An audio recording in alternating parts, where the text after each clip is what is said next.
There are times in life when everything shifts in stillness, not a sound, no announcement, just a choice taken from the bottom of one's heart. Everything in the world was available to Prince Siddhartha. However, one evening, he made the decision to leave everything behind, not because I'm weak, but out of bravery. This is the knight's tale that altered the world's course.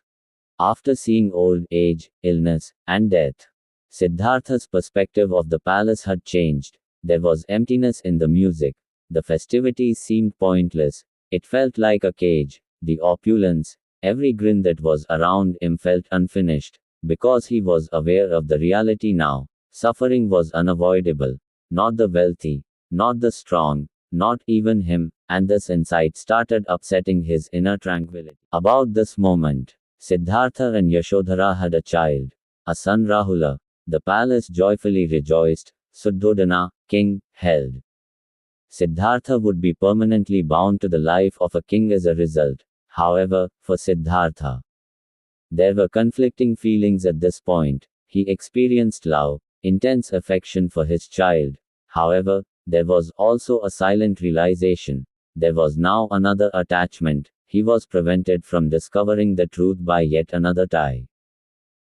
One evening, it was abnormally quiet in the palace. Over Kapilavastu, the moon glowed faintly. The guards had fallen asleep. The corridors were deserted. Siddhartha, too, stood silently by himself. This was the time he had been trying to avoid, but was unable to ignore any longer. He had decided what to do. He would go.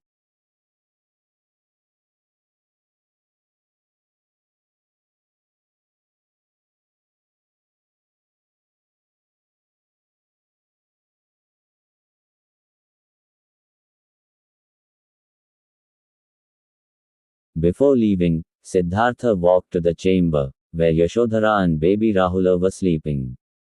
The room was peaceful. Soft light touched their faces. For a moment, he stood there, watching them. His heart filled with emotion. He wanted to hold his son, one last time. But he stopped. If the child woke up, his heart might weaken. And he might never leave. So instead, he silently said goodbye. Without a word, without a sound. Beyond the walls of the palace, Channa, his faithful charioteer, waited with Kantaka, his favorite horse. They rode into the night together, unaware, the city slept, that the course of history was shifting, with each advancement. Siddhartha left comfort behind and nearer to reality. A life of luxury lay behind him. In front of him a root of doubt. However, deep down, clarity was present.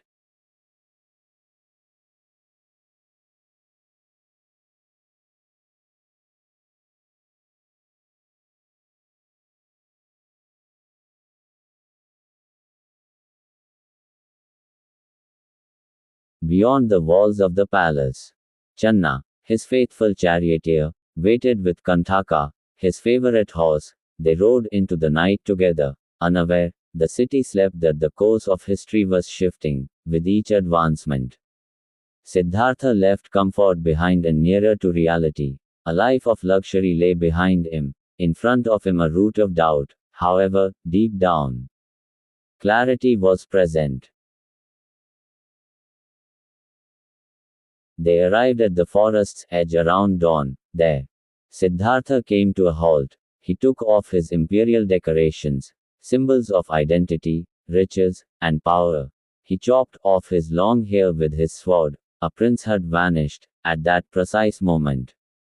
Siddhartha turned and became a seeker. He handed Channa his regal attire and requested that he come back, right now.